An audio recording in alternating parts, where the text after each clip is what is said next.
मामा राजवाडे असतील, बाजू असेल, ते प्रवेश थांबल्यावर भेटत काय वाटत? नाही बघा, ते प्रवेश थांबावे म्हणून मी काय ते माझं मत व्यक्त केलं नाही. मी भारतीय जनता पक्षाचा बुरखा फाडण्याचा प्रयत्न केला. तुम्हाला गंमत सांगतो की नाशिकला काय गुन्हा घडला. नाशिकला असा गुन्हा घडला, एक व्यक्ती आहे, त्या व्यक्तीनं सातत्यानं शिवसेनेचे स्थानिक नेते, प्रमुख नेत्यांवर, समाज माध्यमांवर गरळ ओकण्याचा प्रयत्न करत होता. पोलीस त्या संदर्भात दखल घेत नव्हते. अनेक तक्रारी झाल्या. ती व्यक्ती ब्लॅकमेल करत होती सातत्यानं सगळ्यांना, RTIच्या माध्यमातून किंवा सोशल माध्यमांवरून.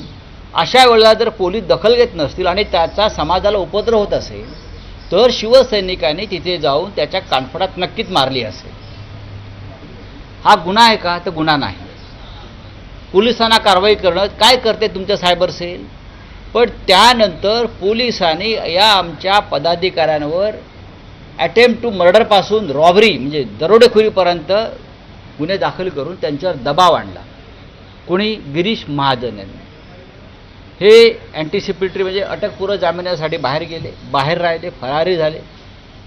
आणि हे फरारी असताना भारतीय जनता पक्षानं सांगितलं आमच्या पक्षात प्रवेश केला तर तुमच्यावरती केसेस काढतो. काय? पोलिसांना मिळत नाही आहेत, गुन्हे दाखल आहेत.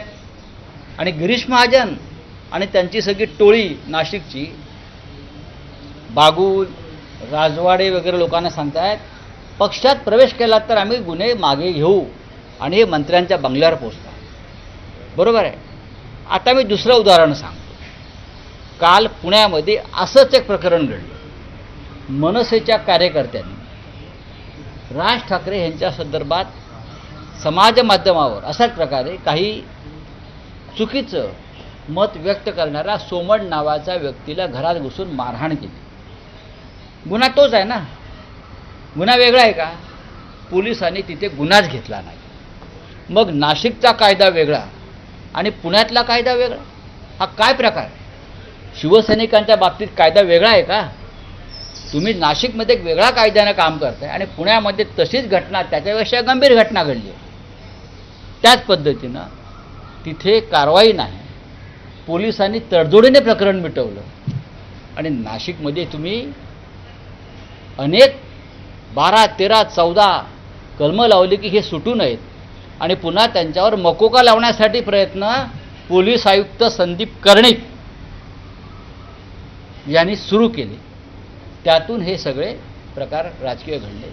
गिरीश महाजन हे या राज्याचं गृहखातं चालवत आहेत की गुंडटोळ्या चालवत आहेत. बागुल आणि राजवाडे काल प्रवेश घ्यायला गेले तेव्हा त्यांच्यावर गुन्हे होते आणि ते फरारीच होते. मी जेव्हा हा ट्विट केलं एक आणि प्रधानमंत्र्यांपासून अमित शहापर्यंत मी त्याचं टॅग केल्यावरती तिथून विचारणा झाली आहे काय चाललंय. आणि त्यानंतर हे प्रवेश थांबवले प्रधानमंत्री कार्यालयाने. हे तुम्हाला मी सांगतो. हे काय चाललं आहे? पुण्यातला एक कायदा, नाशिकचा एक कायदा, मुंबईतला एक कायदा, कारण प्रत्येक गावासाठी वेगळा कायदा केला आहे का देवेंद्र फडणवीसांनी? आणि गिरीश महाजनला त्यांचं प्रमुख केलं आहे का? गिरीश महाजन गुंड टोळ्या चालत. गिरीश महाजनांची 100 प्रकरणं माझ्याकडे आहेत. कशा प्रकारे पोलिसांवर दबाव आणतात, ते कशा प्रकारे